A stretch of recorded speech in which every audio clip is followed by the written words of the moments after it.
Ada sesuatu yang menarik. Salah seorang tersangka penculikan 12 anak yang ditangkap itu mengaku sebagai mantan napi terorisme. Dia mengaku ditangkap oleh Densus 88 dan dia terlibat pelatihan teroris Poso. Dan dia juga pernah mengakui itu ketika dia diundang dalam podcastnya Refli Harun. Dia mengaku muridnya Bahar Smith. Dari mana anak ini? Dia bukan siapa-siapa seperti yang disebutkan oleh Refli, tapi tiba-tiba diundang. Satu hal yang penting yang dia akui adalah dia tidak menemukan Munarman dalam jaringan teroris. Dia membela Munarman, dia mempertegas bahwa Munarman bukan teroris. Sesuatu yang unik ketika dia itu berhasil ditangkap karena menjadi pelaku penculikan anak.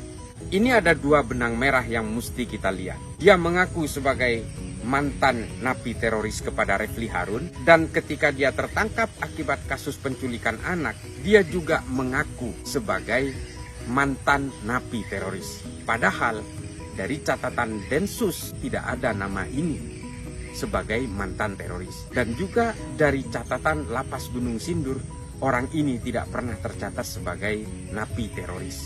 Dia adalah pelaku pedofil dan penipuan. Nah, apa tujuannya? Dalam penangkapan kali ini dia mengaku sebagai mantan napi teroris. Di podcastnya Refli Harun dia mengaku sebagai mantan napi teroris. Mengapa dia berusaha bertahan dengan pengakuan itu?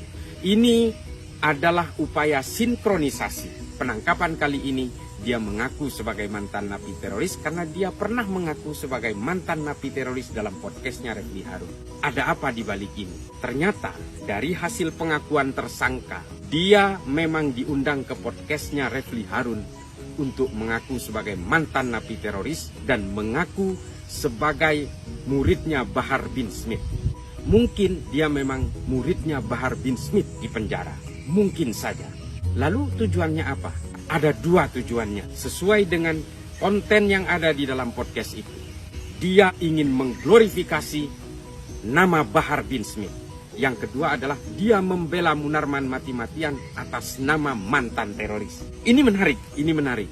Saya tidak mau mengatakan bahwa ada apa dengan podcast Refli Harun. Seorang yang tidak terkenal tiba-tiba dimunculkan dalam podcastnya mengaku mantan napi teroris, lalu diundang berbicara, mengagung-agungkan Bahar Smith, dan kemudian juga membela Munarman di situ. Dan apa ujung-ujungnya? Dia tetap mengaku sebagai mantan napi teroris. Dia ingin bertahan dan berusaha mensinkronisasi pengakuan dia dulu di podcast Refli Harun dan pengakuan dia terhadap penyidik hari ini. Tapi ternyata semuanya buyar. Dari sini kita bisa menarik benang merah.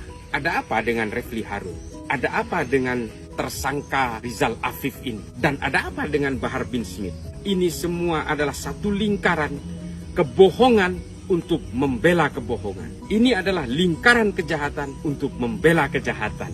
Ada 3 poin penting di sini, 3 sosok penting: Bahar Smith, Refli Harun, dan juga Rizal Afif. Ini tidak sesederhana yang kita bayangkan. Kita tunggu hasil penyidikan pihak kepolisian berikutnya. Kita tunggu pengakuan-pengakuan dari Rizal Afif ini sampai semuanya terbongkar. Karena bagaimanapun kebenaran akan muncul dengan logikanya sendiri.